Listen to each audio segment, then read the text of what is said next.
자, 말씀 보겠습니다. 느헤미야서 5장 1절부터 19절 말씀입니다. 느헤미야 5장 1절부터 19절 말씀입니다. 한 절씩 교독하고 마지막 절을 함께 읽도록 하겠습니다. 제가 먼저 읽겠습니다. 그때의 백성들이 그들의 아내와 함께 크게 부르짖어 그들의 형제인 유다 사람들을 원망하는데 어떤 사람은 말하기를 우리와 우리 자녀가 많으니 양식을 얻어 먹고 살아야 하겠다 하고, 어떤 사람은 말하기를 우리가 밭과 포도원과 집이라도 저당 잡히고 이 흉년에 곡식을 얻자 하고, 어떤 사람은 말하기를 우리는 밭과 포도원을 인내서 왕에게 세금을 바쳤도다. 우리 육체도 우리 형제의 육체와 같고 우리 자녀도 그들의 자녀와 같거늘 이제 우리 자녀를 종으로 파는도다.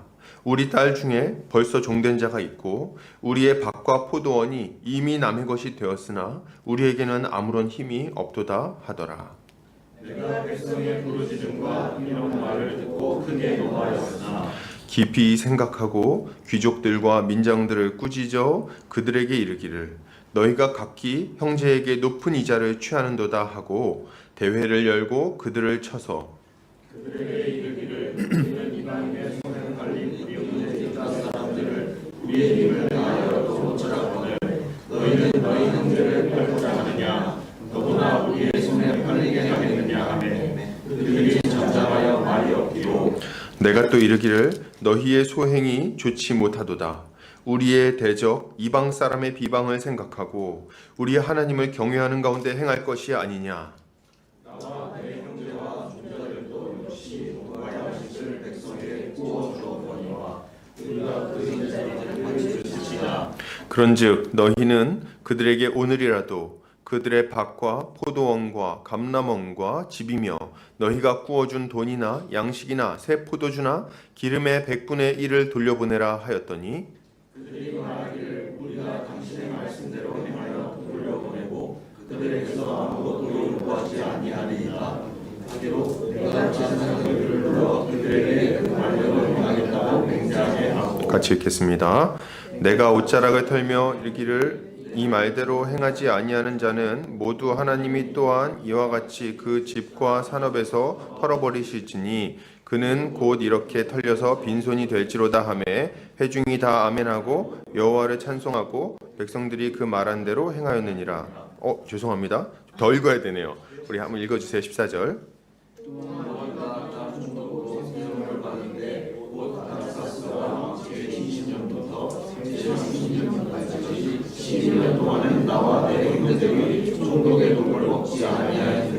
나보다 먼저 있었던 총독들은 백성에게서 양식과 포도주와 또 은 40세겔을 그들에게서 빼앗았고 또한 그들의 종자들도 백성을 압제하였으나 나는 하나님을 경외함으로 이같이 행하지 아니하고 도리어 이 성벽 공사에 힘을 다하며 땅을 사지 아니하였고 내 모든 종자들도 벌써 일을 하였으며 또 내 상에는 유다 사람들과 민장들 150명이 있고 그 외에도 우리 주위에 있는 이방 족속들 중에서 우리에게 나아온 자들이 있었는데 나를 위하여 소 한 마리와 살찌지 않는 사마리를 준비하며 닭도 많이 준비하고 열흘에 한 번씩은 각 좋은 포도주를 맞추었나니 비록 이같이 하였을지라도 내가 총독의 독을 요구하지 아니하였으면 이 백성의 부역이 중하니라.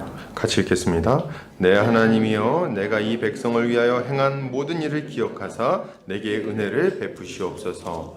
아멘. 아멘. 느헤미야 5장 1절에서 19절까지 형제의 고통을 외면하지 않는 신앙이라는 제목으로 말씀 보도록 하겠습니다. 우리는 지난주에 느헤미야가 예루살렘 성벽을 건축하고 있을 때 그 대적들이 어떻게 그것을 방해하려고 했는지 살펴보았습니다. 유다의 대적이었던 산발락과 도비아와 게셈은 성벽을 건축하는 유다 백성을 비웃으며 그들의 의기를 꺾으려 했어요. 뿐만 아니라 여러 가지 다양한 방법으로 공사를 멈추게 하려고 했습니다. 그들은 내부의 내통자들을 통해서 힘 빠지는 말들을 하게 하기도 했고 직접적으로 쳐들어오겠다고 위협하기도 했어요. 그리고 주변 사람들을 위협해서 간접적으로 두려움에 빠지게 만들기도 했습니다. 그러나 이들의 악한 계획은 성공하지 못했어요. 왜요? 느헤미야와 유다 백성들이 그들의 위협에 굴하지 않고 믿음을 지키고 이제 영적 싸움을 싸웠기 때문에 그렇습니다. 분명 이들의 계획은 매우 치밀했으며 효과적으로 유다 백성을 괴롭게 만들었어요. 보면은 너무 잔인하다, 너무 못됐다 이런 생각을 하게 됩니다. 그러나 느헤미야와 유다 백성들은 공사를 멈추는 대신 하나님께 기도하며 싸움을 준비했어요. 이들은 파수꾼을 세워서 경계를 강화하고 주야로 무기를 들고 전투를 준비했습니다. 그리고 일을 할 때는 한 손에 병기를 들고 나머지 한 손으로 일을 감당했어요. 이것이 참으로 피곤하고 고통스러운 일이었음에는 너무나도 분명하지만 유다 백성은 그럼에도 불구하고 공사를 멈추지 않았던 거죠. 이러한 유다 백성의 모습은 하나님의 일꾼들이 교회를 세우기 위해서 주의 사명을 감당하기 위해서 가져야 될 모습이 무엇인지를 너무나도 분명하게 가르쳐줬습니다. 우리가 교회를 세우려고 하면 이 산도깨비 같은 악한 자들이, 우리의 원수가 우리를 계속해서 방해할 거예요. 대적 마귀는 우리의 약점을 너무 잘 알고 있고 우리가 무엇 때문에 괴로워하는지도 아주 잘 알고 있습니다. 그리고 이 전투의 프로페셔널이기 때문에 아주 우리가 괴로워하는 부분을 집요하게 공격하기도 하는 거죠. 다양하게. 다시 한번 말씀드리지만 여러분, 우리가 교회를 세우려고 할 때 우리 안에 일어나는 여러 문제들은 결코 우연히 일어나는 일들이 아닙니다. 여러분, 우리는 이렇게 생각할 수 있어요. 살다 보면 이런 일도 생기고 저런 일도 생기는 거지. 아이고, 왜 이런 문제가 생겼을까? 재수도 없지. 뭐 이런 생각을 할지 모르겠어요. 그러나 아니요. 그런 문제가 아닙니다. 여러분, 악한 자 마귀는 지금도 살아있고 뭐 이런 걸 이렇게까지 얘기할 필요가 있는지 모르겠는데 이 마귀는 지금도 우는 사자처럼 두루다니며 삼킬 자를 찾고 있는 거예요. 교회의 빈틈을 노리고 교회의 그 약한 연결고리를 물어뜯어서 어떻게든지 간에 교회가 사명을 감당하지 못하게 막으려고 하는 것입니다. 만약 우리가 이것을 생각하지 못하고 영적인 잠에 빠져 있게 된다면 우리는 마귀의 공격에 큰 어려움을 겪게 될 것이 분명해요. 그렇게 우리가 가져야 되는 모습은 무엇일까요? 우리가 이 교회를 잘 세워나가는 하나님의 큰 공사를 멈추지 않기 위해서는 어떤 모습을 가져야 하냐는 거예요. 어떤 모습을 가져야 됩니까? 우리는 근신하고 깨어서 이 영적 전쟁을 부지런히 감당해야 되겠습니다. 여러분, 근신하고 깨어야 되겠어요. 잠들지 않아야 됩니다. 우리의 영혼이 깨어있도록 기도해야 되겠어요. 새벽을 지키는 파수꾼이 되어서 깨어 기도해야 하는 것입니다. 또한 우리는 교회를 세우기 위한 수고와 노력을 멈추지 않아야 됩니다. 한 손으로는 말씀과 기도를 붙잡고 나머지 한 손으로는 형제 자매를 돌보고 우리의 해야 될 일들을 해야 되겠어요. 이것은 우리를 매우 피곤하고 지치게 만들지도 모릅니다. 그죠? 하루 종일 일하고 와가지고 성경 오늘 고린도전서 읽어야 된다 그러면 그죠? 롬마서 읽어야 된다. 아니 이전까지는 4장씩 읽다가 왜 8장이야? 그러니까 그럴 수도 있는 거죠. 갑자기 왜 이렇게 늘었어 이거? 이제 마음 상한 날도 있을 수 있는 거죠. 이거 나 못하겠다. 때려쳐. 이렇게 그런 날도 있을 수 있지만 피곤하고 지칠 수도 있지만 그럼에도 불구하고 우리는 이 믿음의 경주를 포기하지 않아야 되는 거예요. 사도 바울은 이렇게 말합니다. 고린도전서 4장 2절입니다. 그리고 맡은 자들에게 구할 것은 충성이니라. 여러분, 우리 주님이 우리에게 요구하시는 바가 뭡니까? 충성스러움이에요. 충성을 구하고 계십니다. 우리의 일상생활에 얽매이지 아니하고 우리의 사적인 것들에 얽매이지 아니하고 우리의 생각과 우리의 감정과 우리의 관계에 얽매이지 아니하고 오직 우리 주님께 순종하고 충성하는 것을 바라고 계시는 거예요. 우리 주님이 바라시는 바는 너무나도 명료합니다. 우리는 이 일을 위해서 주의 명령을 무겁게 받아들이고 우리의 인생을 던져야 하는 거죠. 자, 그런데 우리가 이렇게 복음을 전하고 교회를 건강하게 세워나가려고 하면 꼭 기억해야 될 것이 있습니다. 그게 뭘까요? 그것은 이 교회를 세우는 일은 결코 혼자서는 감당할 수 없다는 거예요. 혼자서는 안 됩니다. 느헤미야가 아무리 힘이 좋고 뭐 영웅 같은 인물이라 할지라도 혼자서는 예루살렘 성벽을 건축할 수가 없는 거예요. 그가 아무리 마음이 좋다 할지라도 말이죠. 우리가 주님이 맡긴 사명을 잘 감당하기 위해서는 온 교회가 함께 이 영적 싸움을 싸워야 합니다. 모든 형제 자매들이 빠지는 일 없이 이 일에 뛰어들어야 한다는 거예요. 모두가 다 뛰어들어야 하는 것입니다. 그러나 이것은 결코 쉬운 일이 아닙니다. 왜요? 우리 각자가 마주한 삶의 무게가 만만치 않고, 그리고 또 이 공동체가 하나 되는 것도 그렇게 자연스럽게 이루어지는 일은 아니기 때문에 그렇습니다. 그게 쉬운 일이 아니에요. 거기다가 또 마귀도 또 얼마나 깔짝거립니까? 그러니까 이게 어렵다. 쉬운 일은 아니다. 그러나 그렇다고 해서 우리가 또 안 할 수 없죠. 이 문제가 심각하고 참 어려움이 있지만 그럼에도 불구하고 우리는 끈질기게 이 일을 감당해야 하는 거예요. 자, 그러면 우리는 어떻게 해야 될 것인지 오늘 본문을 통해서 우리가 주의해야 될 일과 힘써야 할 일이 무엇인지에 대해서 함께 살펴보도록 하겠습니다. 자, 오늘 이제 본격적으로 본문 보겠습니다. 오늘 본문은 그때에라는 말로 시작이 됩니다. 그죠? 그러니까 4장 배경을 가지고 본문이 제시가 되는 거예요. 그러니까 한 손에는 병기를 들고 한 손으로는 일을 하고 이렇게 밤낮으로 수고하고 있던 그런 때에 오늘 사건이 벌어지고 있는 겁니다. 오늘 사건은 이전까지의 일을 감당하던 당사자들하고 다른 사람들이 겪는 일이 아닙니다. 열심히 수고하고 막 일하고 싸우고 하는 사람들 안에서 일어난 일들이에요. 그러니까 그걸 염두에 두고 오늘 본문을 보면 정말 기가 막힌 상황이 벌어지는 거예요. 저는 이것을 좀 생각하면서 진짜 우리 싸움이 만만치 않구나 이런 생각을 지울 수가 없어요. 왜 그러냐면 외적으로도 지금 강력한 핍박과 유혹이 계속 찾아오고 있는 거거든요. 산발락과 도비압과 게셈이 계속 흔들어대는 겁니다. 이런 싸움을 막 싸우고 있는데 내적으로도 지금 이게 가벼운 문제가 아니라 정말 공동체 전체가 붕괴할 만한 큰 문제가 지금 딱 발생을 해버린 거예요. 일이 여러분 우리 영적 싸움이 좀 이렇게 순차적으로 찾아오면 얼마나 좋아, 그죠? 하나 처리하고 탁 이제 너 가고 다음 너 와 이렇게 하면 얼마나 좋습니까? 근데 일이 그렇게 오지 않는 거예요. 항상 보면은 어떻게 옵니까? 내우외환이라고 하죠. 외적으로 막 그냥 적들이 와서 죽여버릴 거야 뭐 이렇게 할 때 안에서는 우리 꼭 싸워야 됩니까? 뭐 이러고 있는 거예요. 저도 힘들어요 뭐 이렇게 하면서 안에서 싸우고 밖에서는 막 너 나한테 좀 와봐 뭐 이렇게 하면서 유혹하고 이게 안에서 밖에서 동시다발적으로 이런 일들이 막 벌어지는 겁니다. 그러니까 이게 한쪽으로는 적을 맞이하고 한쪽으로는 아군을 정비하고 동시다발적으로 싸움을 싸워나가야 하는 거죠.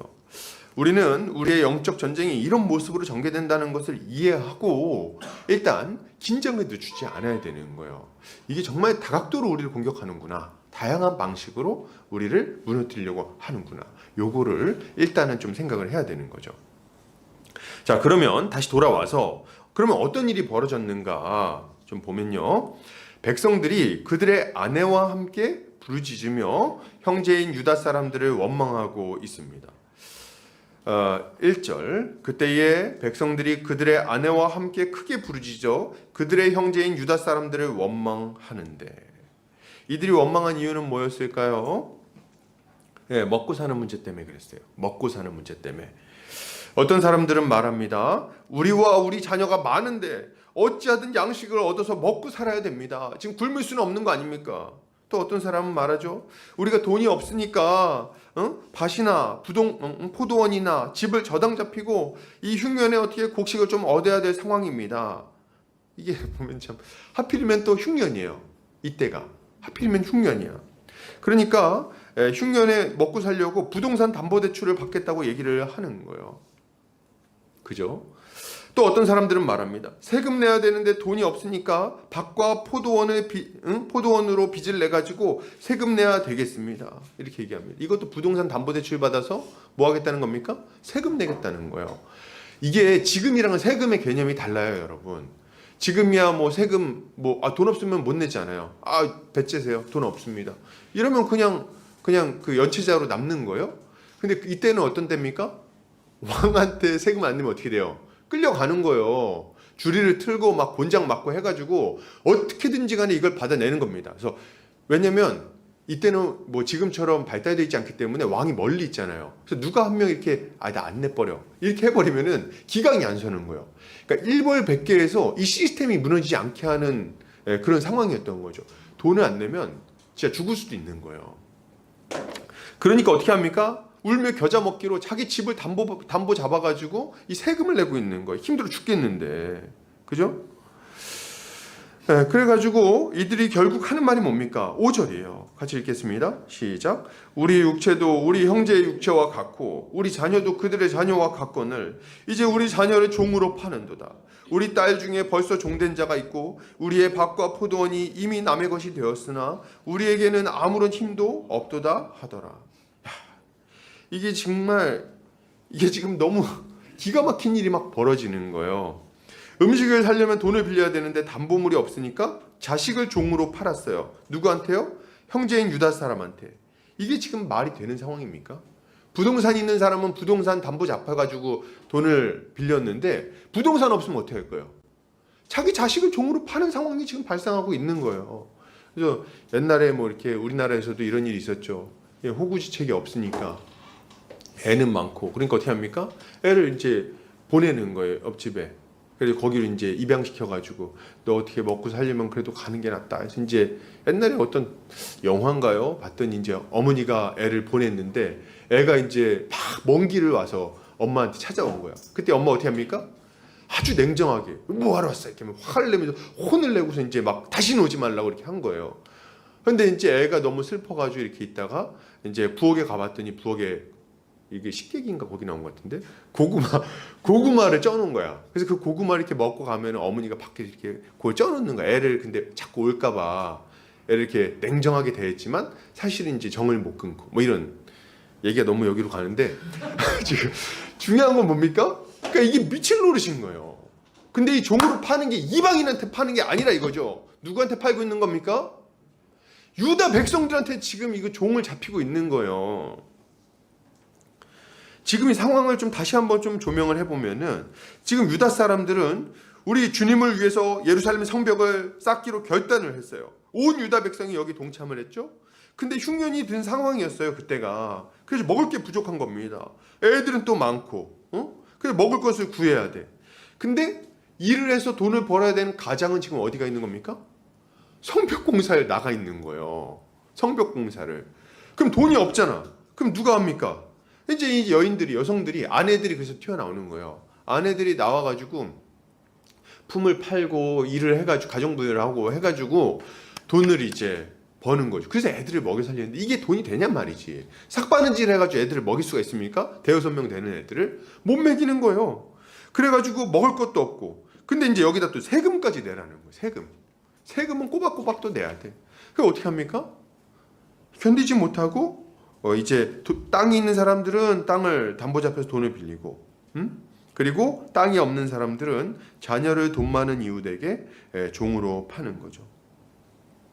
그리고 돈 많은 부자들은 부동산 담보 잡거나 가난한 집 애를 종으로 삼아가지고 이제 그걸 변제하는 겁니다. 근데 이게 여러분 끝이 아니에요. 이게 끝이 아니야. 왜 끝이 아니냐? 이게 돈을 준 게 아니라 어떻게 한 거예요? 꿔준 거예요. 그러니까 매달 뭐가 나옵니까? 이자가 나오는 거예요. 여기 보면 이자가 되게 셌어. 고리예요, 고리. 지금으로 치면은 이게 죽으라는 얘기밖에 안 됩니다. 한강딸이 올라가라는 얘기예요. 이 미치고 팔짝 뛸 노릇이지. 가장은 성벽 고치러 가고 아내는 품팔이 하는데 이자가 너무 세. 또 빚을 져. 빚이 빚을 불러오고 애를 팔았는데 그걸로도 감당해야 한대. 또 빚을 내야 돼. 이런 악순환에 지금 빠져 있는 거죠. 이런 상황이니까 사람들이 와가지고 막 울면서 항의를 하는 거예요. 막 울면서. 아니 하나님 공사도 좋지만 우리 애들은 어떡하라는 겁니까? 애들이 지금 다 종살이하게 생겼습니다. 저 사람들의 애나 우리 애나 다 하나님 백성인데 누구 자식은 잘 먹고 잘 살고 누구 자식은 지금 여기 종살이하게 생겼는데 이거 어떻게 합니까? 근데 이거 해결하고 싶은데 아무 힘이 없어요. 이렇게 얘기하는 거죠. 이게 얼마나 저는 이게 너무 마음이 아픈 거예요. 이 말이. 우리는 아무 힘이 없습니다. 이 부모 입장에서 이게 진짜 미칠 노릇 아닙니까? 참, 이게 아무 힘이 없다. 그러니까 이런 상황에서 어떻게 성벽 공사가 더 진행이 될 수 있냐는 거죠. 성벽이 진행될 수가 없죠. 진행될 수가 없어요. 공사를 하면 할수록 부자는 더 부자가 되고 가난한 사람들은 더 가난해진다면 누가 미쳤다고 공사를 하겠습니까? 누가 자식을 팔아가지고 공사를 하겠냐는 거죠. 공평하게 다 같이 종되는 것도 아니고. 이거 내버려 두면 당연히 주의 일은 멈추게 되는 것입니다. 주의 역사가 멈추게 될 큰 위기를 지금 맞이하고 있는 거예요. 그러면 여러분, 이쯤에서 우리가 좀 생각을 해야 됩니다. 문제는 뭔가? 도대체 어쩌다가 일이 이 지경이 되었는가? 이걸 우리가 좀 살펴봐야 돼요. 여러분, 흉년이 와서 이 문제가 생긴 겁니까? 아니면 왕의 세금이 너무 무거워가지고 이 일이 생긴 걸까요? 그것도 아니면 이 사람들이 너무 게을렀던 걸까요? 너무 게으르고 개념이 없어가지고 자기 일 똑바로 못해가지고 이 사단이 난 겁니까? 아니에요. 그런 게 아니다. 오늘 이 문제가 생긴 원인은 너무나도 분명해요. 그게 뭡니까? 하나님께서 유다 백성들을 한 몸으로 불러주셨음에도 불구하고 한 가족으로 불러가지고 한 민족으로 불러가지고 거룩한 하나님의 백성답게 살게 하셨음에도 불구하고 이들은 형제를 형제로 여기지 않는 겁니다. 자기들이 하나 됐다는 것을 기억하지 못하는 거예요. 주님 안에서 하나 되어서 함께 살아가야 된다는 것을 부정하고 있는 거예요. 그러니까 이웃이 죽든 말든 신경도 안 쓰고 있는 겁니다. 지금 그런 상황인 거예요. 마치 이들이 하나 되어 함께 살아가야 될 언약 공동체임을 부정하고 마치 서로를 이방인 대하듯 하고 있는 거죠. 그러니 이웃의 어려움을 살피지 않고 그 어려운 사정을 들어볼 생각조차 안 하는 겁니다. 심지어는 함께 주의 일을 하면서 이 일이 벌어지고 있는 거예요. 같이 옆에서 성벽을 쌓으면서 말이죠. 여러분, 우리는 이것을 보면서 크게 경고를 받아야 됩니다. 아주 크게 경고를 받아야 돼요. 우리가 주님이 맡긴 사명을 감당하려고 할 때 그것이 실패하게 된다면 그것은 외적인 이유는 아닐 겁니다, 여러분. 외적인 이유는 아닐 거예요. 왜요? 외적인 공격은 다 같이 맞서려고 하면 얼마든지 이길 수 있습니다. 전능하신 하나님이 우리와 함께 하시기 때문에 대적의 모든 공격은 무산될 거예요. 하나님께서 우리에게 능력을 주시고 우리를 강하게 하실 겁니다. 우리는 얼마든지 이길 수 있어요. 그러나 만약에 우리 안에 다툼과 분열과 원망하는 일이 생겨나게 된다면 우리는 버티지 못하고 곧 무너지게 될 겁니다. 교회는 그리스도 안에서 한 몸 한 가족이 되었어요. 만약 교회가 한 가족임을 잊어버리고 서로를 남대하듯이 대한다면, 서로를 이방인 대하듯이 대하게 된다면, 서로의 형편에 관심을 기울이지 않고 무관심하게 내 것만 챙기면서 살아간다면, 또 서로 미워하고 원망하고 분열하면서 살아간다면 교회는 절대로 온전히 세워질 수 없을 것이고 주님이 맡기신 사명도 감당할 수 없을 것입니다. 그러므로 이것을 생각할 때 우리가 가져야 될 마땅한 모습은 무엇일까요? 우리가 가져야 되는 모습은 너무 분명해요. 뭡니까? 우리가 예수 그리스도 안에서 완전히 연합되어 하나 된 존재임을 기억하는 것입니다. 그것을 생각하고 깊이 다시 생각하는 거예요. 이게 우리가 해야 될 일이에요. 사도 바울은 에베소서에서 이렇게 말합니다. 한번 같이 읽어볼까요? 에베소서 2장 14절에서 19절입니다. 같이 읽겠습니다. 시작.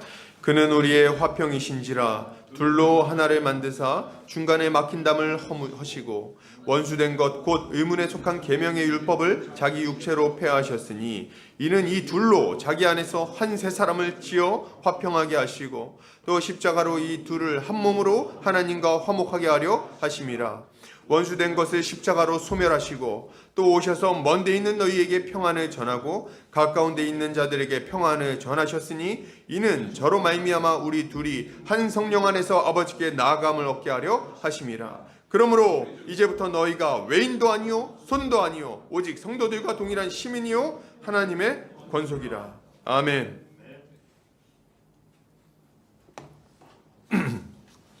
뭐라고 말합니까? 우리는 그리스도와 연합하여 그리스도 안에서 하나 된 한 새 사람이 되었다고 말하고 있는 겁니다. 한 새 사람이 되었다. 한 새 사람이 되었다. 이전에 우리는 원수 같은 자였습니다. 이전에는 서로 멀리 있었어요. 서로 원망하고 미워하고 다투고 경쟁하며 살았습니다. 아담과 하와가 선악과를 따먹은 이후부터 우리의 관계는 이렇게 변질되게 된 거예요. 그래서 서로 미워하는 거죠. 서로 원망하는 거죠. 서로가 경쟁 관계인 거죠. 함께 할 수 없는 자인 거죠. 저 사람을 죽여야 내가 올라갈 수 있는 거죠. 이런 생각을 하며 살아가고 있었던 거예요.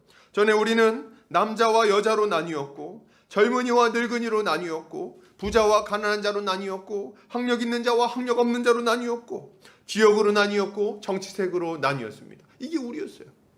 우리는 다 나누어져 있던 자들입니다. 늘 갈등하고 다투는 자들이었어요. 도무지 하나 될 수 없는 자들이었죠. 그러나 이제 예수 그리스도께서 우리를 자기 안에서 완전히 녹이심으로 완전히 새로운 한 새 사람을 만드셨다고 이야기하는 거예요. 여러분, 우리가 예수를 믿을 때 어떤 일이 일어납니까? 예수는 우리를 우리 자신 안으로 끌어들이십니다. 그리고 우리는 예수 그리스도와 연합되어 한 몸이 되어 버리는 거예요. 예수 그리스도와 우리는 연결되어서 완전히 하나가 되어버립니다. 근데 우리가 예수 안에 들어갔을 때 우리만 들어가 있는 걸, 우리만 들어가 있지 않다는 것을 발견하게 되죠. 누가 또 들어가 있습니까? 우리 형제 자매들도 다 거기 들어가 있는 거예요. 그리고 그 안에서 예수 그리스도와 연결되어 있는 겁니다. 그래서 우리는 예수 그리스도를 중심으로 모든 형제 자매들이 다 연결되어 한 몸 된 공동체를 이루게 되는 거예요. 이게 뭡니까? 이게 교회인 거예요. 예, 우리는 이전에 없던 세대, 이전에 없던 민족, 이전에 없던 완전히 새롭게 된 하나 된 존재, 한 새 사람이 되어 버린 것입니다. 이제 우리는 하나님을 아버지로 둔 한 가족이 되었어요. 그래서 우리가 영적 가족이다 이렇게 얘기할 때, 가짜 가족이구나 이렇게 생각하는 분들이 있는데, 아니, 그런 게 아니다. 이 영적 가족이라는 것은 육적 가족의 반대말입니다. 육적 가족은 어떤 관계예요? 돈 문제 때문에 싸우고 선산 문제 때문에 원망하고 다시 안 보겠다고 하는 관계가 육적 가족입니다. 서로 미워하고 시기하고 질투하고, 내 동생이 잘 나가면 형이 짜증나고, 형이 잘 나가면 동생 질투하고 그런 관계였던 거예요. 가족 관계. 이게 육적 가족이에요. 근데 영적 가족은 뭡니까? 이게 없어요. 영적 가족은 온전히 하나 돼서 서로를 위하여 자기 자신을 내어주고 자기 목숨까지 내어주고 그를 위하여 내가 섬기고 내 인생을 드리는 것을 아까워하지 않는 관계. 그게 뭡니까? 영적 가족인 거죠. 하나님을 아버지로 두고 그를 위해서, 하나님과 이웃을 위해서, 내 형제 자매를 위해서 기꺼이 내 생명을 드리겠다 생각하게 되는 그런 관계가 영적 가족인 거예요. 이것은 육적 관계를 뛰어넘는 하나님의 가족이라고 할 수 있습니다. 그래서 세상 사람들이 교회를 볼 때마다 깜짝 놀라는 거예요. 니네 뭐야?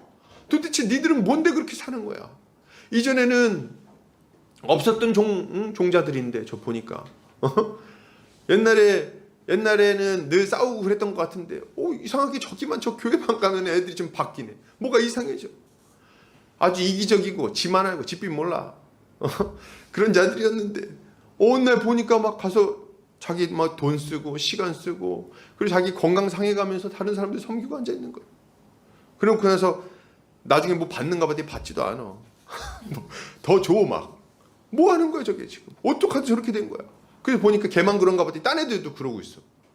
그래가지고 서로 막 사랑하고 그냥 얽혀가지고 같이 살아가고 말이죠. 그걸 보면서 무슨 생각하는 겁니까? 아니 도대체 저게 어떻게 가능한 거야? 어떻게 사람이 모였는데 어떻게 저렇게 다툼을 해결하고 해소하고 같이 얽혀서 사랑하고 섬기고 자기에 드릴 수 있지? 어떻게 올라가려고 싸우는 모습이 저렇게 없을 수 있지? 그러면서 깜짝 놀라게 되는 거죠. 왜 그렇습니까? 우리가 예수 그리스도 안에서 이전에 없던 완전히 새로운 존재가 되었기 때문에 그렇습니다. 이것이 세상에는 충격을 줍니다. 그리고 하나님이 살아계심과 하나님 나라가 이 땅에 임했다는 것을 확실하게 드러내 보여주게 되는 거예요. 우리는 이것을 깊이 생각해야 하는 겁니다. 여러분, 이제 교회는 우리가 예수를 믿고 교회가 됐다면 나눌 수 없어요. 나눠지지 않는 거예요. 내가 난 이제 교회가 아니야 이렇게 얘기해도 교회예요. 그거 어떻게 할 겁니까? 가족이 된 거를. 그래서 제가 이제 저는 직접 경험해 본 일은 없는데 뭐 드라마 같은 거 보면 그냥 너 이제 내 자식 아니다. 그죠? 그건 자식이에요. 어떻게 아닙니까? 자식, 너 내 자식 아니야! 이렇게 해도 자식이죠. 아버지요! 이렇게 하면서 해도 그게 자식이다. 그거 어떻게 할 수가 없어요, 그거는. 너 호적에서 파버릴 거야. 근데 피가 이어져 있잖아요. 그죠? 우리가 그런 관계가 된 것이다. 물론 우리가 여러 가지 또 이후에 얘기할 것들이 있겠지만 본질적으로 그렇다는 거예요. 본질적으로. 우리는 이것을 깊이 생각해야 하는 것입니다. 그로써 우리가 하나 되었다는 것을 깊이 생각할수록 우리는 이제 함께 형제 자매들을 사랑하고 섬기며 살아갈 수 있게 되는 거죠. 그러면 이제 이렇게 하나 되는 우리가 어떤 삶을 살아가야 되냐? 우리는 하나 되기를 힘써 지키는 삶을 살아가야 됩니다. 에베소 4장 1절에 3절 같이 읽겠습니다. 시작. 그러므로 주 안에서 갇힌 내가 너희를 권하노니 너희가 부르심을 받은 일에 합당하게 행하여 모든 겸손과 온유로 하고 오래 참음으로 사랑 가운데서 서로 용납하고 평안에 매는 줄로 성령이 하나 되게 하신 것을 힘써 지키라. 아멘. 힘써 지켜야 되는 거죠. 이게 우리가 살아가야 되는 삶의 모습인 겁니다. 서로의 형편을 살피고 서로를 돌아봐야 돼요. 이때 필요한 모습이 뭡니까? 모든 겸손과 온유 그리고 오래 참음과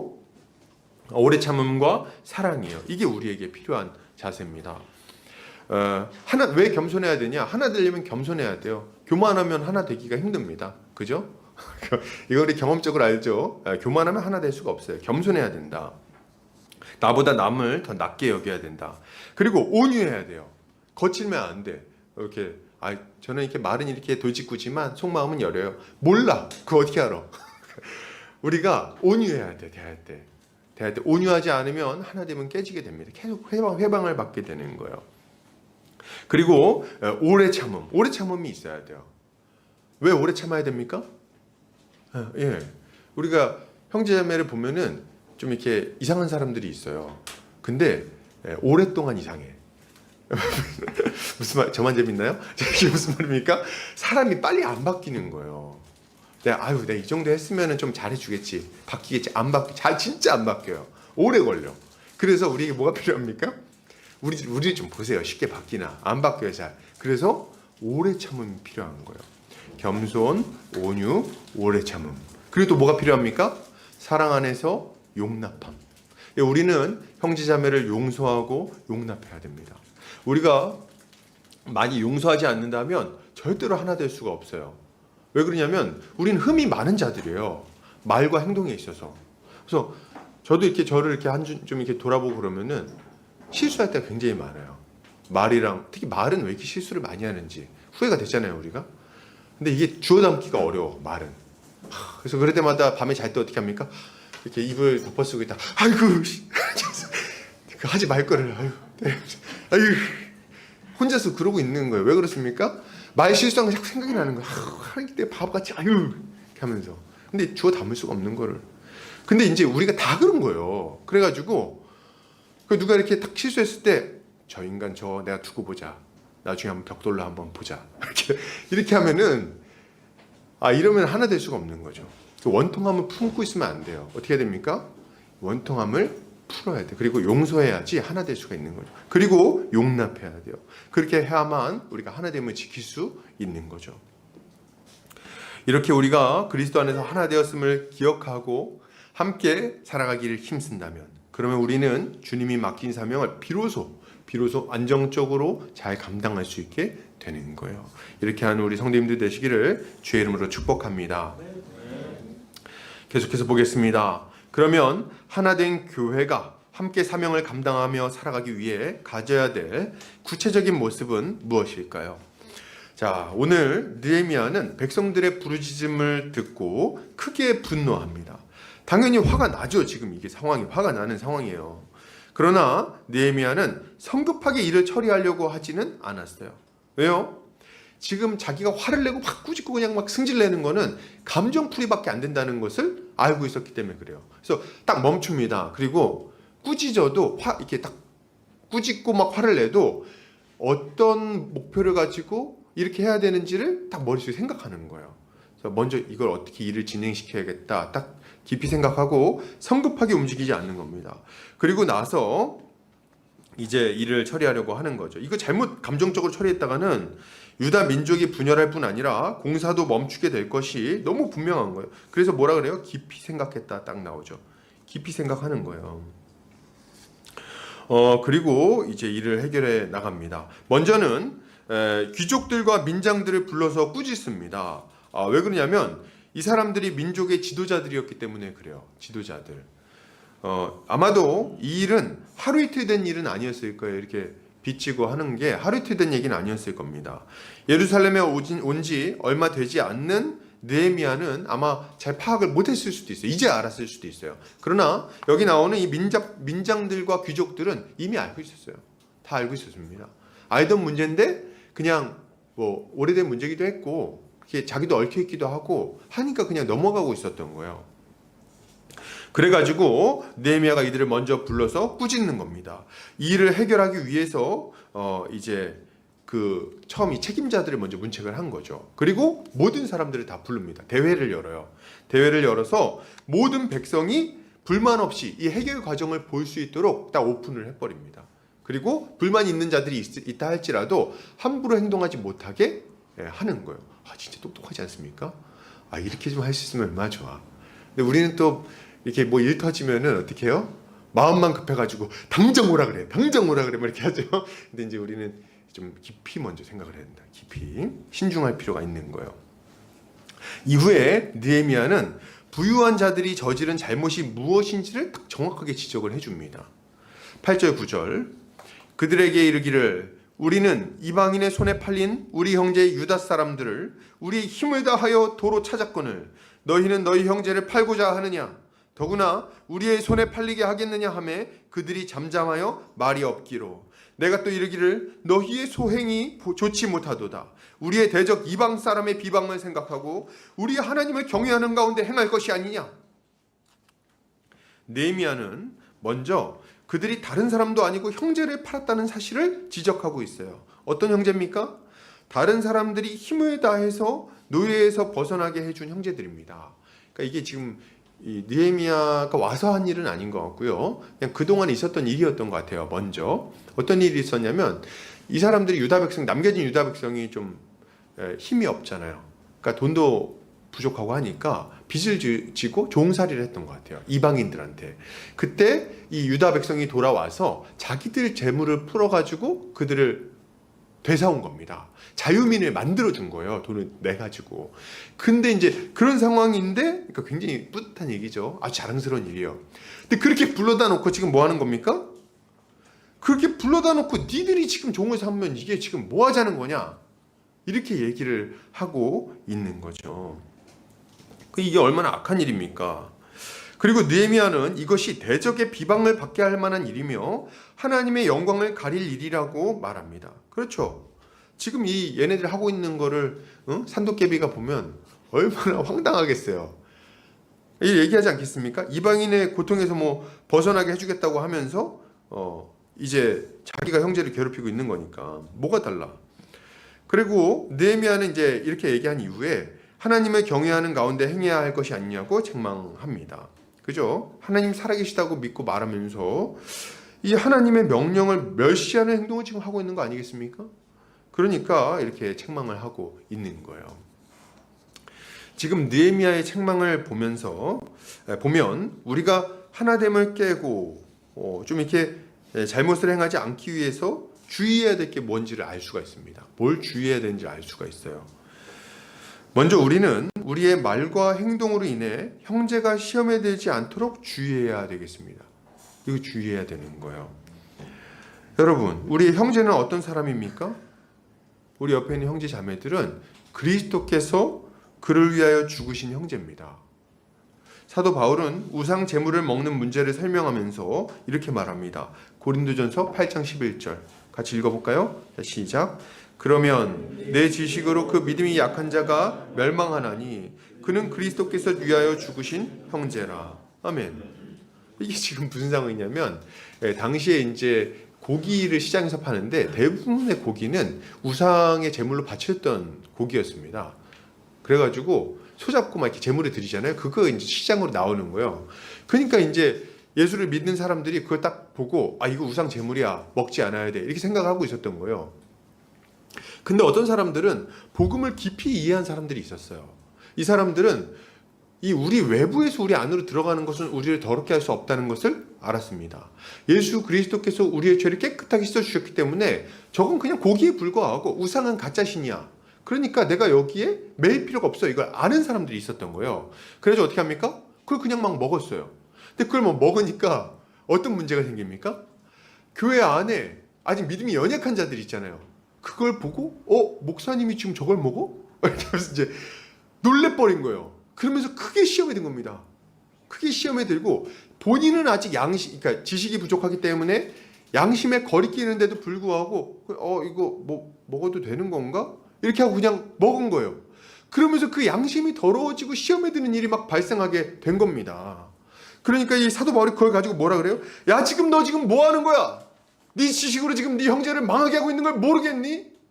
그 형제는 그리스도께서 그를 위해 죽은 자야. 이렇게 얘기를 하고 있는 거예요. 그러니 네가 아무리 양심에 거리낌이 없고 옳은 말을 한다 할지라도 그것이 지금 형제를 넘어뜨린다면 어떻게 그것이 옳은 일이겠냐? 이렇게 지금 책망하고 있는 거예요. 그래가지고 뭐라고 말합니까? 만약 내 지식 때문에 형제가 망하게 될 수 있다면 그럼 나는 평생 고기 안 먹겠다. 이렇게 얘기를 합니다. 어려운 결단을 하고 있는 거예요. 어떻게 고기를 안 먹고 삽니까? 근데 이제 그런 결단을 막 하는 거예요. 내가 고기를 안 먹고 말지. 그렇게 하느니. 그죠? 그를 살리기 위해서 그리스도께서 죽으셨습니다. 그 형제의 영혼을 살려내려고 그 모진 채찍질을 당하시고 물과 피를 쏟으시고 십자가 위에서 부르짖으셨던 거예요. 그런데 이제 내가 그를 다시금 시험에 들게 한단 말입니까? 어떻게 그것이 가능하겠습니까? 이것은 말도 안 되는 일인 거예요. 여러분, 하나님은 그리스도께서는 우리를 마귀의 그 통제에서, 그 통치에서 벗어나게 하셨어요. 그리고 하나님의 백성 삼아주셨죠. 하나님의 다스림 가운데 복을 누리라고 교회로 불러주셨어요. 그리고 교회 안에서 형제자매들과 사랑을 나누면서 함께 세워져 가라고 하셨습니다. 그런데 지금 교회 와가지고 더 큰 괴로움을 당하게 만든다는 겁니까? 교회 안에 왔는데 막 더 싸우고 막 미워하고 네가 뭐야! 막 이렇게 하면서 막 싸우고 원망하고 막 그럽니까? 그래서 이전에 예수 안 믿을 때보다 더 지옥 같은 삶을 살게 만든다고요? 여러분, 이거는 그야말로 마귀가 비웃을 만한 일입니다. 마귀가 말하겠죠. 아이고 야, 그럴 거면 뭐하러 데려갔어? 내가 더 잘해주겠다 야. 이러지 않겠어요? 마귀가? 뭐하러 데려갔어? 내 밑에 있을 때 더 편해 보이던데 왜 데려갔어? 그럴 거면. 우리가 만약 하나님을 경외한다면, 진실로 그가 살아계시다고 믿는다면 우리는 그 믿음에 합당한 모습을 보여야 하는 거예요. 자, 그러면 한 걸음 더 나가 보겠습니다. 여러분, 형제를 시험에 들게 하지 않으면 그러면 충분한 겁니까? 그러면 이제 할 일을 다 한 건가요? 그렇지는 않은 거예요. 자, 오늘 우리는 형제가 우리 때문에 시험에 들게 하지 않아야 할 뿐 아니라 우리로 인해서 도리어 생명을 얻도록 만들어줘야 하겠습니다. 이게 우리가 해야 되는 일인 거예요. 오늘 느헤미야는 부유한 자들에게 권합니다. 10절 11절 나와 내 형제와 종자들도 역시 돈과 양식을 백성에게 구워 주었거니와 우리가 그 이자 받기를 그치자. 그런즉 너희는 그들에게 오늘이라도 그들의 밭과 포도원과 감람원과 집이며 너희가 구워준 돈이나 양식이나 새 포도주나 기름의 100분의 1을 돌려보내라 하였더니, 느헤미야는 자신도 돈과 양식을 구워줬는데 이제 좀 이자 받기를 그치자고 말합니다. 우리는 이때 좀 잘 볼 게 있는데요. 느헤미야가 원금도 포기하자고 말하지 않는다는 점을 여러분 좀 주목해야 됩니다. 원금은 갚으라는 거예요. 원금은 포기하지 말라고 얘기를 하는 겁니다.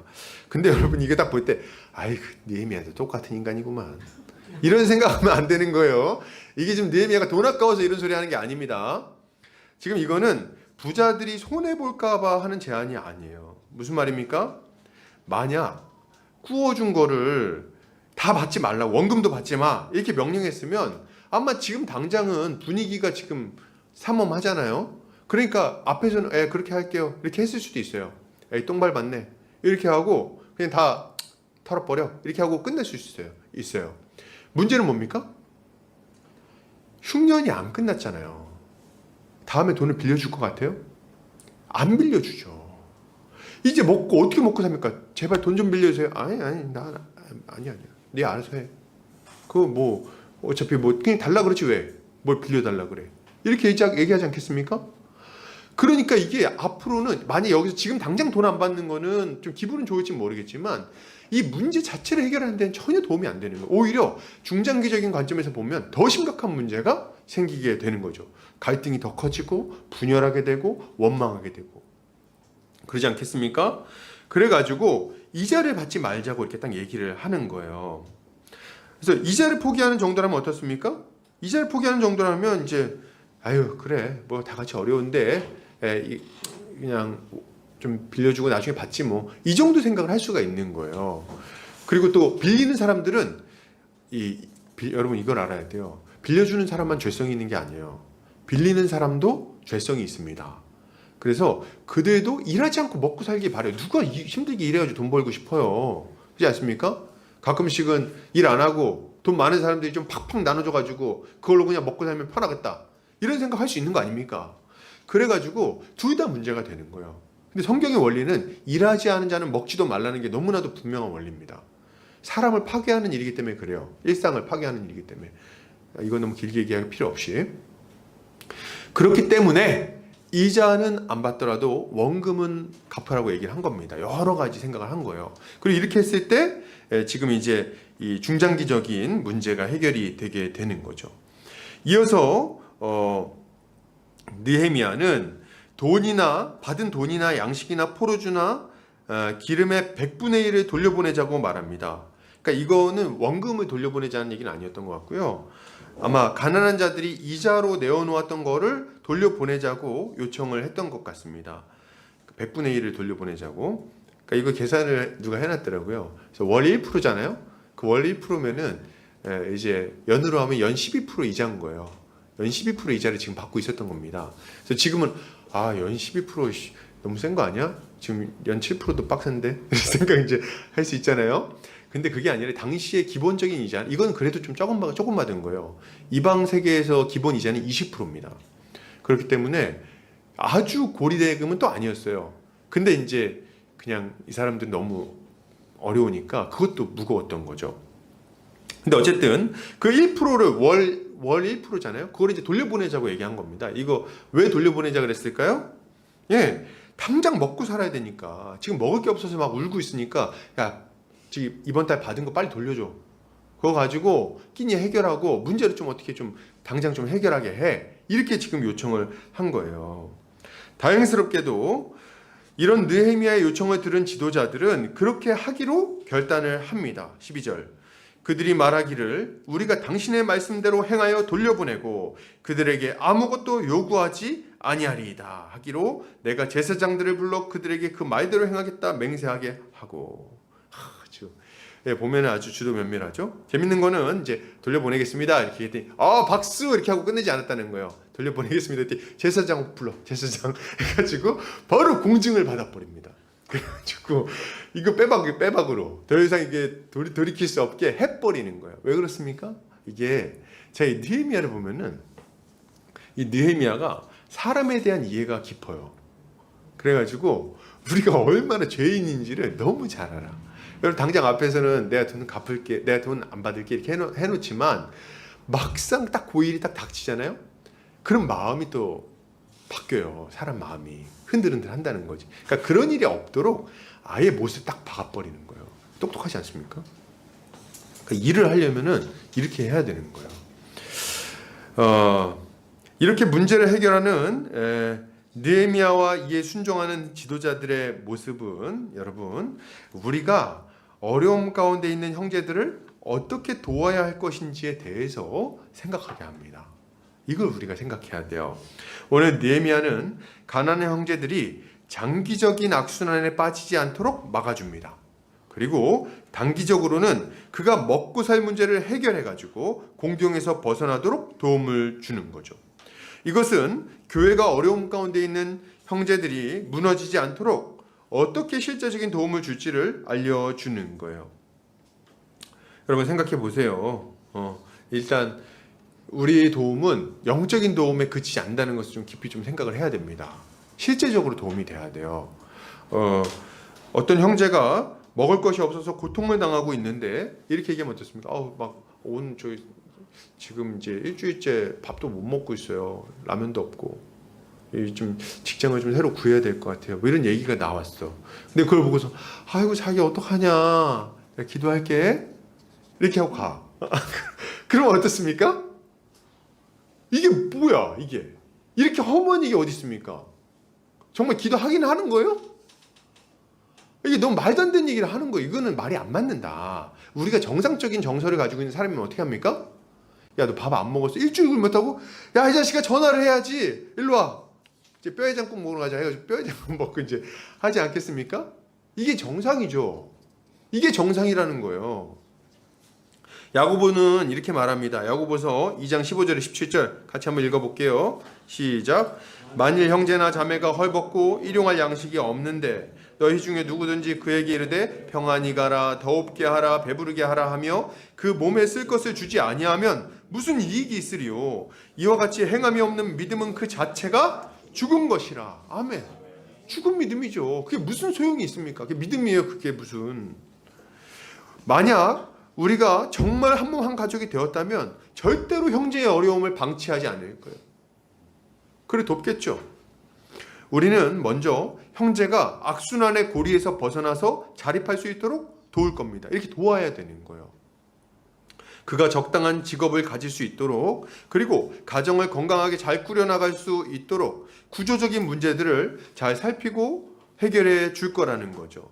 물론 우리가 무슨 직업 소개서라 가지고 이거 일 소개해주고 뭐 그러지는 않을 거예요. 그건 안 되지. 우리가 뭐 아는 게 뭐가 있습니까? 혹시 뭐 알바 자리 알아가지고 소개해주는 거 있을지 몰라도 본질적으로는 그런 식의 해결은 아닐 거예요. 그럼 뭐냐 했을 때 형제나 자매가 지금 처해 있는 상황을 잘 살피고 적절한 조언과 지도를 해주는 거예요. 적절한 조언과 지도. 그러니까 도움을 요청할 때 특히나 이런 면에서 어떻게 해야 될지 모르겠는데 어떻게 해야 돼요? 법률적인 문제는 어떻게 해야 되죠? 그리고 이거 지금 사업을 이거를 좀 해보고 싶은데 이게 될지 모르겠어요. 근데 이게 혼자서 하면은 혼자서 어떤 일을 딱 처리하려고 하면은 한계가 있습니다. 그래서 어떤 건 못 봐요. 사람이 특히나 뭐 예를 들어 창업을 하겠다 이렇게 하면은 딱 이거 될 것 같은 느낌이 딱 받는 거야. 그러면은 어떻게 합니까?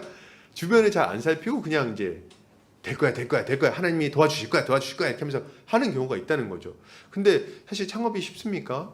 예를 들면 그래서 뭐 창업을 뭐 이렇게 음식점을 하나 했는데 최근에 폐업하는 데가 그렇게 많대요.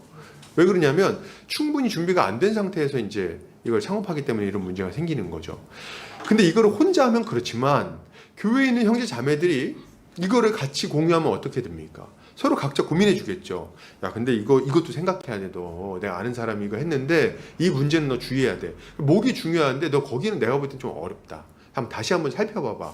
좀 오래 좀 기간을 두고 당장 가서 좋다고 하고 그냥 하지 마. 가격 맞춰서 가지 말고 임마. 장소를 보란 말이야. 이렇게 가면서 이제 얘기를 해주겠죠. 그죠? 그래가지고 어떤 일이 실패할 가능성을 줄여주고 이 집단지성을 통해 가지고 이 문제를 같이 해결해 나갈 거라는 거예요. 그리고 그때 필요한 것들이 있다면 기도로 또 물심양면 돕겠죠. 그래가지고 그 문제를 최대한 잘 해결할 수 있도록 중장기적으로 도움을 줄 거라는 거예요. 가정 문제도 마찬가지예요. 가정에 어려움이 있으면은 사실 우리는 각자 이상한 개똥 철학들이 있을 수 있어요. 각자. 그래가지고 이건 이렇게 해야 돼. 이건 저렇게 해야 돼. 이렇게 뭐 생각할 수 있다는 거죠. 근데 교회 안에서 형제 자매들과 특히나 믿음이 성숙한 형제 자매들과 대화를 나누다 보면 뭐가 근본적인 문제인지를 알 수가 있어요. 그럼 그 문제의 조언을 받고 그리고 도움을 받고 실제적으로 그리고 같이 지지하는 사람들과 함께 이 문제를 해결해 나가는 겁니다. 이렇게 할 때 비로소 큰 어려움, 중장기적인 이 구조적인 문제들을 해결해 나갈 수가 있는 거예요. 이게 하나님이 우리에게 공동체를 주신 큰 유익 중에 하나인 겁니다. 그리고 이것뿐만 아니라 형제가 당장의 어려움에 넘어지지 않도록 버팀목이 되어주기도 해야 돼요. 교회는. 그래서 이거는 이제 여러분 당장 일주일 굶었다 그러는데 너의 그 재정적인 상황을 한번 살펴보자. 이렇게 할 게 아니지 지금. 일주일 굶었다잖아요. 지금 밥을 먹여줘야 될 거 아니에요. 지금 배고파 죽겠는데 그 들어오겠습니까 얘기가? 안 들어오지. 밥을 먼저 먹이고 그리고 당장 저 이번 달 월세가 없어가지고 집에서 나가야 되는 그런 상황이면 어떻게 해야 돼? 진짜 그런 상황이고 이게 어떻게 뭐 일을 해가지고 할 수 없는 그런 급박한 상황이 있을 수 있잖아요. 그럴 때는 십시일반 도와줄 수도 있는 거야. 내 주머니 내줄 수도 있겠죠. 이게 당연히 우리에게 선행돼야 되는 일인 겁니다. 근데 여러분 이건 알아야 돼요. 이 문제를 해결해 나갈 때 1차적으로는 뭐 개인이 할 수 있겠지만 좀 근본적으로는 교회에서 이 사역을 좀 감당해야 됩니다. 공동체 전체가 감당하는 거예요. 교회는 처음 탄생했을 때부터 이 구제 사역을 힘썼습니다. 처음부터 구제 사역을 했어요. 우리 사도행전 4장 33절에 35절 같이 읽어볼까요? 자, 시작. 사도들이 큰 권능으로 주 예수의 부활을 증거하니 무리가 큰 은혜를 얻어 그 중에 필요한 사람이 없으니 이는 밭과 집 있는 자는 팔아 그 판 것의 값을 가져다가 사도들의 발 앞에 두매 저희가 각 사람의 필요를 따라 나눠 주미러라. 아멘. 사도행전에 보면 교회 안에 가난한 자들이 없었다고 이렇게 딱 얘기를 해요. 왜 없는 걸까요? 이 가난한 자가 없는 것은 하나님 나라가 이루어진 굉장히 중요한 증거로 나타나거든요. 근데 이제 여기서 가난한 자가 없다고 하는 거예요. 왜 가난한 자가 없었을까요? 하나님이 복을 주셔가지고 모든 사람이 부자가 된 걸까요? 로또 당첨? 그런 겁니까? 그게 아니에요. 하나님은 많이 가진 자가 자기가 가지고 있는 것을 적게 가진 자에게 나누게 하심으로 균등케 하시는 역사를 이루신 겁니다. 그래서 극히 가난한 자가 없어지게 만들어 주신 거예요. 그래서 서로 사랑으로 섬기는 것을 통해 가지고 이 가난의 문제가 해결되도록 해주신 거죠. 교회는 하나님께서 그 존재를 변화시켜 주셨기 때문에 이 가난의 문제를 본질적으로 해결할 수 있는 그런 힘을 가지게 된 겁니다. 그래서 여러분 교회 안에서 진짜 문제가 생기면 이 구제를 통해서 이 문제를 해결합니다. 근데 이 구제 문제는 또 얘기를 하려고 하면 너무 길어지기 때문에 교회론 공부하실 때 그때 배우시면 됩니다. 그래서 그때 이제 구제 사역에 대해서 잘 배우는데 그때 배워야 돼요. 간단하게만 얘기를 하자면 교회는 교회 안에 극빈한 사람들, 큰 어려움을 겪는 여러 가지 문제로 어려움을 겪지 않도록 이 문제를 해결하는 일을 감당합니다. 이 교회 헌금으로 감당하는 거예요. 헌금의 사용 용처 중에 하나가 그겁니다. 근데 그 일을 해결해 나갈 때 그냥 기준 없이 막 도와주는 게 아니에요. 이거는 기준이 있습니다. 젊은 사람들, 일할 수 있는 사람들은 자기가 일해가지고 돈을 벌어서 먹고 사는 거예요. 그리고 단기간 아주 예기치 못했던 일 때문에 딱 어려움을 당하면 그 기간을 정해가지고 그걸 어떻게 해결할지를 잘 같이 고민하면서 그걸 지원하는 겁니다. 너무 디테일하게 들어가는 것 같아. 이런 여러 기준이 있어요. 기준이 있어가지고 그 기준에 따라서 이 교회 형제 자매들 돌보는 겁니다. 근데 이 일을 말이죠. 목사가 다 못해요. 그죠? 못하겠죠? 목사는 할 일 많잖아요. 성도들 영적인 것도 돌봐야 돼. 말씀 준비하고. 그래서 하나님 주신 직분이 뭡니까? 아니, 집사입니다. 자, 이럴 땐 조그맣게 얘기하셔야 돼요. 집사 직분인 거예요. 구제 사역을 감당하도록 집사를 세워서 그 일을 아주 효과적으로 감당하게 하는 겁니다. 집사도 혼자 하는 게 아니라 각자 그 구제 은사를 받은 사람들과 연합해서 같이 일을 해서 교회 전체가 안정적으로 보호받도록 하는 거예요. 이게 우리가 해야 되는 일이죠. 그리고 개인적으로는 또 우리가 개인적으로 우리의 재정을 사용해서 형제 자매를 돕기도 해야 되겠죠. 이것이 교회의 원리라고, 형제 자매를 돕는 교회의 원리임을 우리가 알아야 되겠습니다. 우리가 이렇게 형제를 섬기고 돌보는 일에 힘쓸 때 우리는 견고하게 하나 되어서 힘있게 사명을 감당할 수 있게 되는 거예요. 이렇게 하는 성도님들 되시기를 주의 이름으로 축복합니다. 자, 이제 마지막으로 좀 나가겠습니다. 이제 느헤미야는 마지막 부분 보면은 자신이 총독으로 있는 기간 동안 자신이 어떤 수고를 했는지에 대해서 막 이야기하기 시작합니다. 그는 자신이 12년 동안이나 총독의 녹을 먹지 않았다고 말해요. 이것은 그가 물질에 대한 욕심이 없었다는 말을 하려는 것이 아닙니다. 당시의 총독은 지금처럼 국가에서 나오는 월급을 받는 자가 아니었어요. 총독은 자신이 다스리는 지역에서 세금을 걷고 그 세금 안에서 자신의 몫을 따로 챙기는 겁니다. 이런 식으로 이제 자기의 녹을 책정을 하는 거예요. 그런데 지금 12년 동안 녹을 받지 않았다는 것은 무슨 말입니까? 네, 이 느헤미야라는 사람이 유다 백성들에게 부담을 주지 않기 위해서 자신이 가지고 있는 권리를 자발적으로 포기했다는 것을 보여주고 있는 거예요. 자발적으로. 이거 받아도 되는 겁니다. 이랬으니까. 일이 좀 한두 개입니까? 근데 그걸 그냥 자발적으로 포기해버린 거예요. 그리고 형제 자매들을 좀 부담을 갖지 않도록 해준 거죠. 또한 느헤미야는 자신의 상에 유다 사람들과 민장들 150명을 두고 또 그 외에도 많은 사람들이 자리했다고 말하고 있습니다. 그러니까 한번 식사할 때마다 이제 뭐 150명 이상의 200명, 300명 되는 사람들이 와서 같이 밥을 먹었다고 이야기하는 거예요. 이 이야기는 왜 나오는 걸까요? 이거는 느헤미야가 공사에 뛰어든 지도자들과 백성들을 얼마나 부지런히 섬겼는지를 보여주고 있는 거예요. 이게 그래서 느헤미야는 정말 이렇게 보면은 상다리가 휘어지도록 음식을 차립니다. 이거 보면서 아유 부자였네, 부럽다, 나도 이렇게 먹고 살았으면, 이런 생각 혹시 하실지 모르겠어요. 근데 이거는 그런 얘기를 하려는 게 아니에요. 보세요. 얼마큼 먹었나 한번 볼까요? 18절 같이 읽어볼까요? 시작. 매일 나를 위하여 소 한 마리와 살찐 양 6마리를 준비하며 닭도 많이 준비하고 열흘에 한 번씩은 각종 포도주를 갖추었나니 비록 이같이 하였을지라도 내가 총독의 녹을 요구하지 아니하였음은 이 백성의 부역이 중함이었더라. 아멘. 그러니까 보면은 매일 소를 한 마리씩 잡는 거예요.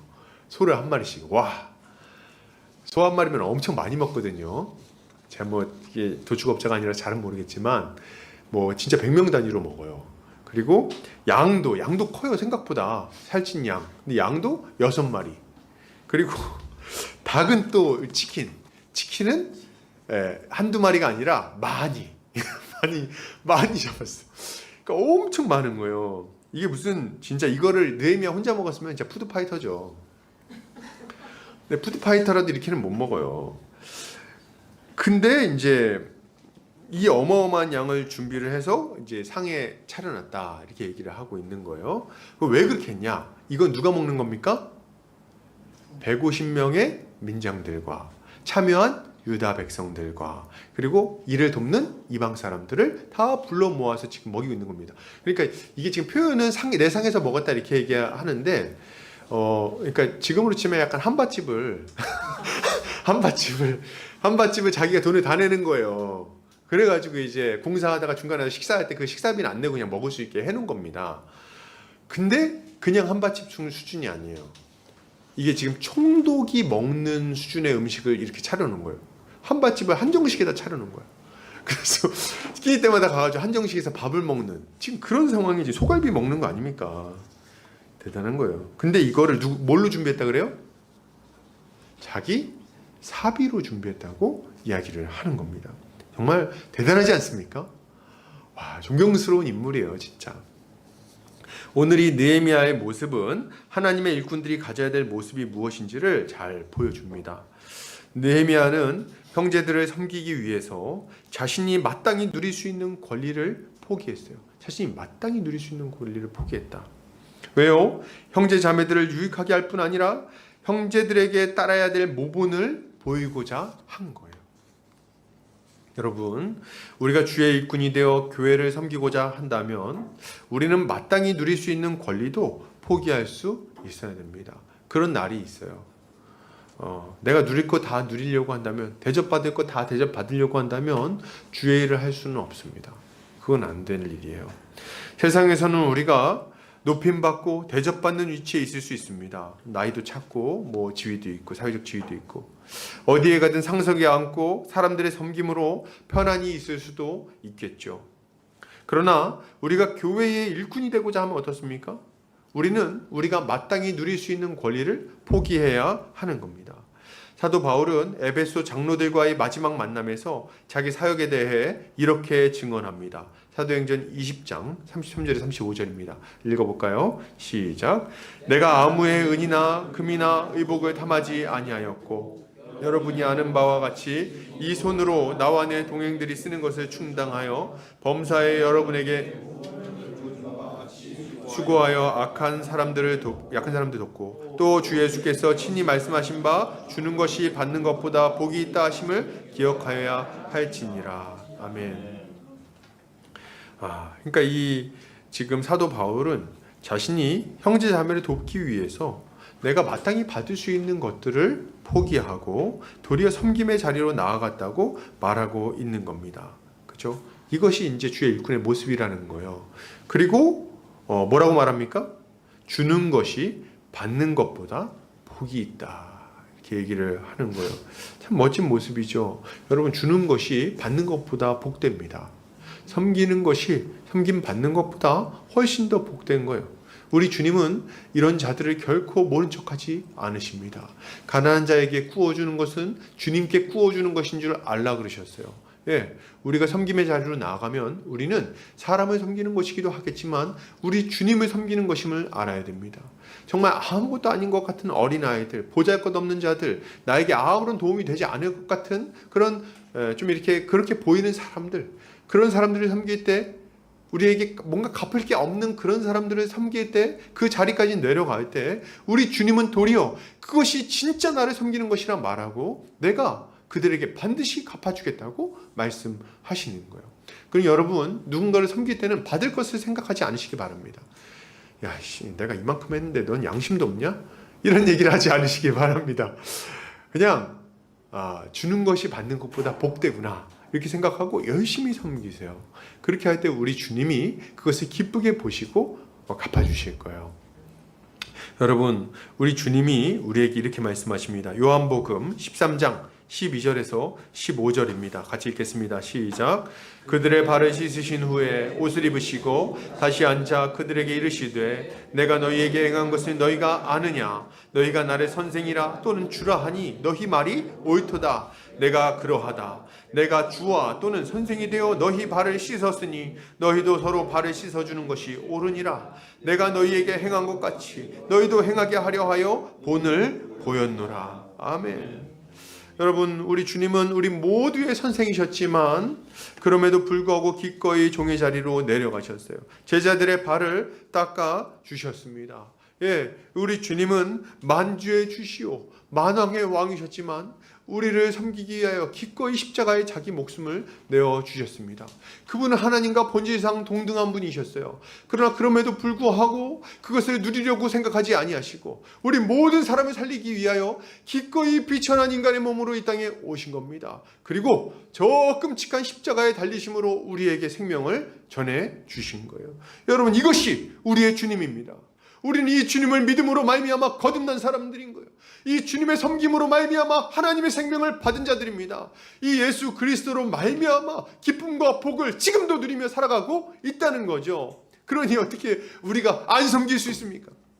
어떻게 우리가 대접받으려고 할 수 있습니까? 어떻게 우리가 종이 되지 않고 주인이 되고자 할 수 있습니까? 여러분, 그럴 수 없는 거예요. 우리는 마땅히 우리 주님과 같이 낮은 자리로 내려가 형제자매를 섬기기를 힘써야 하는 거죠. 우리가 죽어질 때 우리의 형제는 살아날 것입니다. 우리가 섬김의 자리에서 낮아질 때 우리의 형제자매들은 대접을 받고 높임을 받게 될 거예요. 우리가 죽어질 때 형제자매들은 새 생명을 얻어 다른 이들에게 생명을 전하는 생명의 일꾼이 될 것입니다.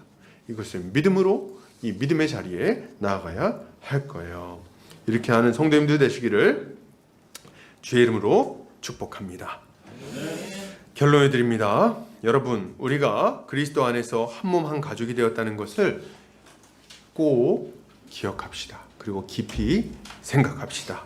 그리고 한 가족 된 형제 자매들을 뜨겁게 사랑하며 섬깁시다. 그들을 통해 그들의 어려움을 돌보고 그들의 필요를 채워야 되겠어요. 이렇게 할 때 주님은 크게 기뻐하실 것이며 우리를 통해 영광 받으실 것입니다. 한 주간도 주님의 은혜로 승리하는 성도님들 되시기를 주의 이름으로 축복합니다. 같이 기도하겠습니다.